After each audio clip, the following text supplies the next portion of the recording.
ओम नमः शिवाय। हर हर महादेव। नमस्कार दोस्तों, स्वागत है आप सभी का आपके अपने यूट्यूब चैनल खुशहाल ज़िंदगी में।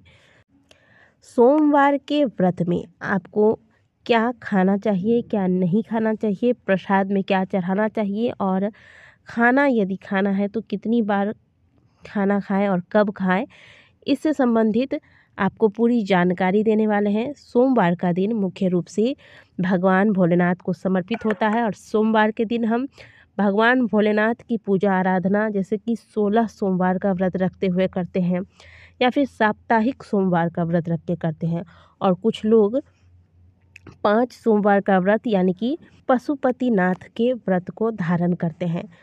तो सोमवार के व्रत में खान पान का क्या नियम है, चलिए ये जानते हैं। सबसे पहले तो हम जब भी किसी व्रत को धारण करते हैं तो व्रत का संकल्प लेते हैं और तभी से हमारा व्रत आरंभ होता है और व्रत आरंभ करने के एक दिन पहले से ही हम नियम आरंभ कर देते हैं। खास करके खान पान को लेकर और बाल धोने को लेकर विशेष नियम का पालन किया जाता है। किसी भी व्रत में इस नियम का पालन किया जाता है कि एक दिन पहले बाल धोकर हम स्नान कर लेते हैं और शुद्ध सात्विक भोजन लेकर ब्रह्मचर्य का पालन करके नियम पूर्वक अगले दिन से हम व्रत का आरंभ करते हैं। तो चाहे आप 16 सोमवार का व्रत रख रहे हैं, साप्ताहिक सोमवार का व्रत रख रहे हैं या फिर पशुपतिनाथ का व्रत रख रहे हैं, व्रत के एक दिन पहले आपको शुद्ध सात्विक भोजन लेना है। अब बहुत से लोगों का यह सवाल होता है कि रविवार के दिन हम नॉनवेज नहीं छोड़ सकते, रविवार को हम नॉनवेज लेते हैं तो क्या हम बाल धोकर स्नान कर सकते हैं? देखिए, बाल धो लेने से ही केवल शुद्धता नहीं आ जाती है। जब भी हम किसी व्रत को धारण करते हैं तो शारीरिक और आंतरिक शुद्धिकरण करते हैं। तो हम बाल धोकर इसलिए स्नान करते हैं। और दूसरी बात कि जब आप बाल धो लेंगे आप ऊपर से तो शुद्ध हो गए, लेकिन जो आपने खाया पिया है वह तो आपके अंदर ही है। इसीलिए कहा जाता है कि एक दिन पहले जो भी, क्योंकि अगले दिन हो सकता है कि जो आप भोजन करते हैं अगले दिन आप जो भी भोजन करते हैं, डकार अगर आप करते हैं तो उस चीज़ की बदबू आपके मुंह से आती है जो कि आपके व्रत को खंडित कर सकती है।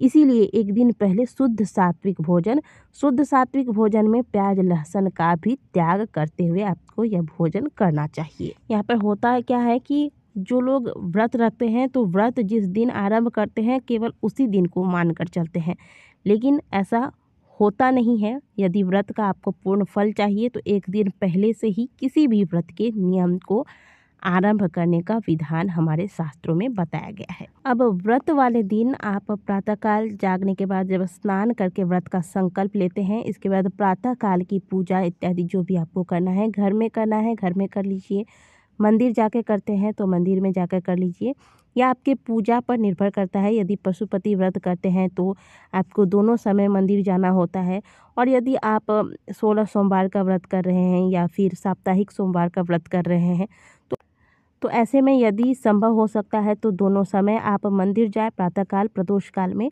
और अगर नहीं हो पाता है तो घर में प्रातःकाल की पूजा कर ले और प्रदोष काल की जो पूजा है वह मंदिर में जाके करें, यही श्रेष्ठ होता है।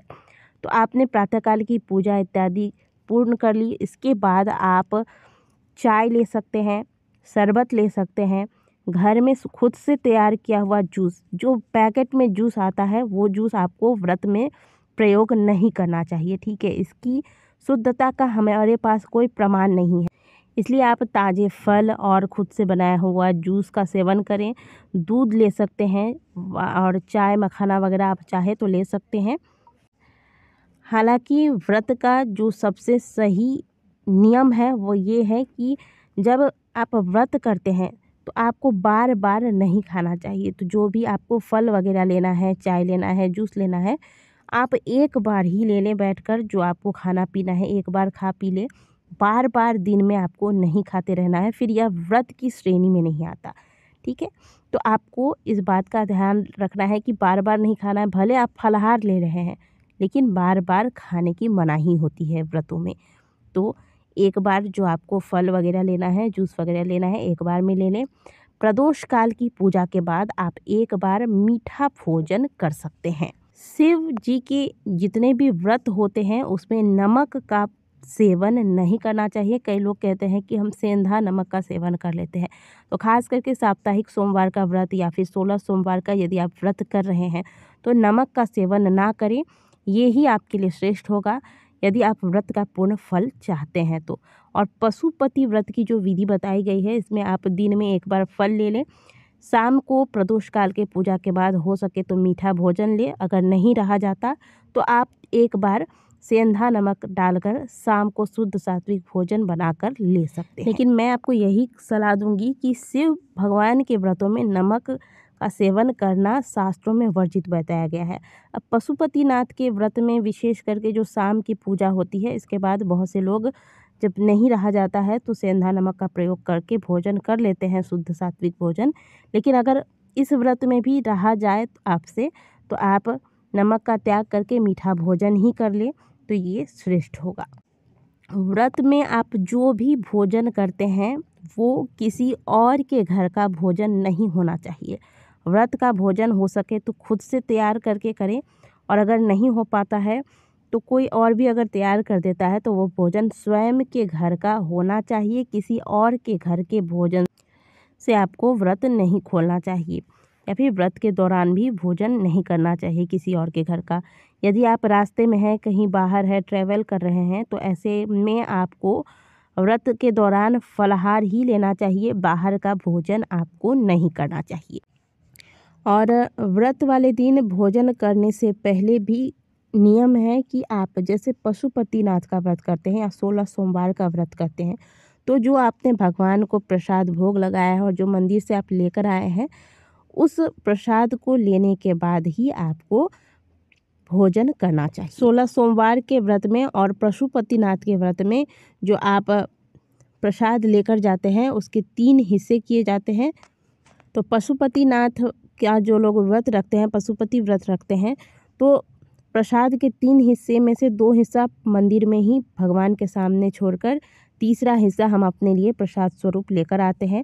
सोमवार के व्रत में जो 3 हिस्से किए जाते हैं प्रसाद के, उसमें से पहला हिस्सा भगवान के लिए छोड़ देते हैं, दूसरा हिस्सा हम अपने लिए लेते हैं, और तीसरा जो हमने हिस्सा प्रसाद का रखा है वह हम प्रसाद स्वरूप लोगों में बांट देते हैं। तो अपने लिए जो आप प्रसाद उठाकर लेकर आते हैं, इस प्रसाद को ग्रहण करने के बाद ही आपको भोजन लेना चाहिए। और प्रसाद के साथ ही जो भी आपको मीठा भोजन वगैरह करना है तो वो उसके साथ ही आपको कर लेना है। ऐसा नहीं कि एक बार आप प्रसाद खा लें फिर एक बार बैठ के भोजन कर लें, ऐसा आपको नहीं करना चाहिए। जो भी करेंगे आप प्रदोष काल की पूजा के बाद, तो प्रसाद लेकर एक साथ ही जो भी भोजन आपने बनाया है, मान लीजिए आपने मखाने का खीर बनाया है या फिर आपने हलवा बनाया है, अगर सेंधा नमक का प्रयोग करके भोजन कर ही रहे हैं तो जो भी आपने बनाया है, साबूदाने की खिचड़ी वगैरह, तो वो सभी आपको एक साथ में ही प्रसाद लेने के बाद तभी वो भोजन आपको कर लेना है।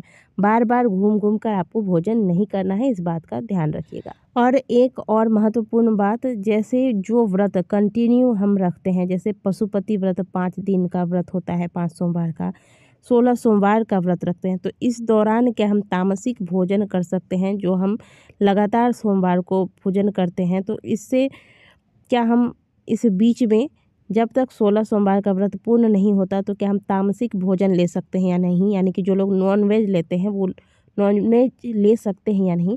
तो देखिए, अच्छा तो यही होगा कि आप नॉनवेज का त्याग करें। लेकिन अगर आप नहीं कर सकते ऐसा, तो कम से कम जैसे सोमवार का व्रत आप कर रहे हैं तो रविवार और सोमवार और मंगलवार, इन 3 दिनों में तो आपको तामसिक भोजन बिल्कुल भी नहीं करना है, शुद्ध सात्विक भोजन करना है। व्रत का पारण अगले दिन जब आप मंगलवार को सूर्योदय के बाद करते हैं तो उस समय भी भोजन जो करेंगे वह शुद्ध ही होना चाहिए। कई लोगों की आदत होती है कि व्रत जैसे ही पूर्ण हुआ अगले दिन जाकर नॉनवेज वगैरह ले आते हैं और वह अपने स्वाद का ध्यान रख के भोजन करते हैं, तो ये आपको नहीं करना चाहिए।